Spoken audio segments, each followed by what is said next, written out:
A few months ago, one of my clients sent me an email. They're planning to retire in a few years and they're thinking about listing their home about a year before that. And they wanted to know if they're on the right track. They listed everything they've already done: new roof, new windows, updated bathrooms, kitchen improvements, new flooring. And while I was reading it, I realized this is exactly how most homeowners prepare for selling. They just keep improving the house. But here's the problem. Some of those projects will absolutely help when they sell. Some won't change the value much at all, and a few could actually cost far more than they'll ever get back. My name's Kyle Vevers, and thanks for clicking on this video. If you enjoy it, I'd love it if you would give it a like and get subscribed to our growing YouTube community. If you want to work with one of the most experienced teams, we'd love the opportunity to speak with you. You can book a call in the first link in the description. So today I want to walk you through how I would advise my client, and hopefully it'll help if you're planning to sell in the next few years. What should we renovate before we sell? Google will give you lists and there are magazine articles, but after seeing thousands of homes sell, there are patterns you only notice once you've watched buyers walk through enough houses. The biggest thing I noticed wasn't actually the renovations, it was the timeline. They're thinking about selling almost several years before listing. That is incredibly smart. Most people call a realtor 6 weeks before they want to move. Now everything becomes rushed. Painting, repairs, decluttering, contractors, and storage. Decisions get made under pressure. When you start years ahead, you spread the cost out. You have time to shop for contractors, and most importantly, you avoid panic spending and every project gets done properly. That's one of the biggest advantages almost nobody talks about. Here's something I explain all the time. A new roof doesn't usually increase the selling price by the cost of the new roof. Neither do windows or furnace or plumbing and electrical. Why? Because buyers expect those things to work.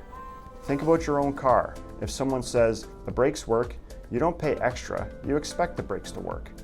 Homes are no different. These improvements don't usually create excitement, they remove objections, and that's incredibly valuable because buyers stop wondering what else hasn't been maintained. So when my client tells me new roof, new windows, and structural beam, those are fantastic investments. Not because they necessarily add dollar for dollar value, but because they'll make buyers feel confident, and confidence sells houses. Now let's talk about the renovations buyers actually notice. Kitchens, bathrooms, lighting, flooring, and fresh paint tend to have the biggest emotional impact. What's interesting about my client is that they didn't completely gut the kitchen. They refreshed it. New counters, sink, lighting, hardware, and paint. That's often a much smarter financial decision. Most buyers don't compare your kitchen to the newest custom home, they compare it to other homes in your price range. That's a huge difference. Sometimes a $20,000 refresh performs almost as well as an $80,000 renovation. Here's where homeowners get into trouble. They renovate for themselves, not for the future buyer. And that's okay, as long as you're honest about why you're doing it. Want a dream kitchen? Go for it. Love a luxury spa ensuite? Build it. If you're going to enjoy it for years, but don't assume every buyer will pay you back. Some renovations improve your lifestyle. Some improve resale. Sometimes they overlap, and sometimes they don't. Knowing the difference can save tens of thousands of dollars. One thing my client mentioned really stood out. She wants to bring in a designer about a year before selling. I actually love that idea, not because she's planning expensive renovations, because trends change. Paint colors change, lighting and fixtures change. A designer can often tell you, don't spend $30,000, spend $3,000 here and $2,000 there. Paint this, replace those fixtures, change this hardware. Now the whole home feels current. Sometimes small updates make an older home feel 10 years newer. If you're planning to sell in the next few years, here's what I'd focus on. First, keep up with maintenance. Don't ignore the shingles, the windows, the HVAC, or structural issues. Second, refresh things buyers actually see every day. Paint, lighting, bathrooms, flooring, kitchen updates where they make sense. Third, don't renovate based on HGTV.